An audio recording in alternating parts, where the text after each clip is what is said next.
যে এখানেও দোকান বসাবেন, কিন্তু পরবর্তীতে কি এখানে কি আর দোকান বসানো হবে আপনার? ফুটপাত যদি ক্লিয়ার হয়, ক্লিয়ার হয়।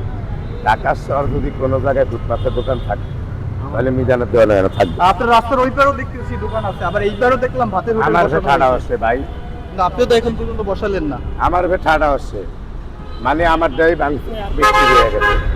সাইডে সাইডে ঘুরিয়ে দেখেন, আমি যে সিরিয়াল আছি, এই সিরিয়ালও 20টা দোকান আছে। আমার যে জেল কার্ডে আনছে বিদ্যুতের লাইনের লিগা, এই অবৈধ বিদ্যুতের লাইন অন্য আছে।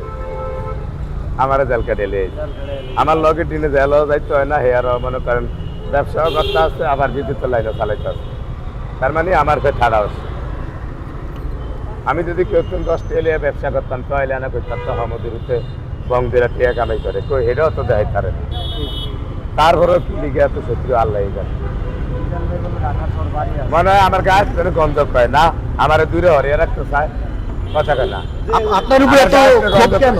এলিগে আমার তো হরিয়া রাখতে চায়, নাহলে ব্যাগের দোকান করে, ব্যাগের বিদ্যুতের লাইন আছে, আমার ভেকে লিগে টাটা হচ্ছে, তাহলে আমার শরীরতে গন্ধ কয় ইয়ো, আমার শরীরতে গন্ধ কয় না, এলিগে আমার ব্যাগ করে না, আমার হরিয়া দিতে চায়।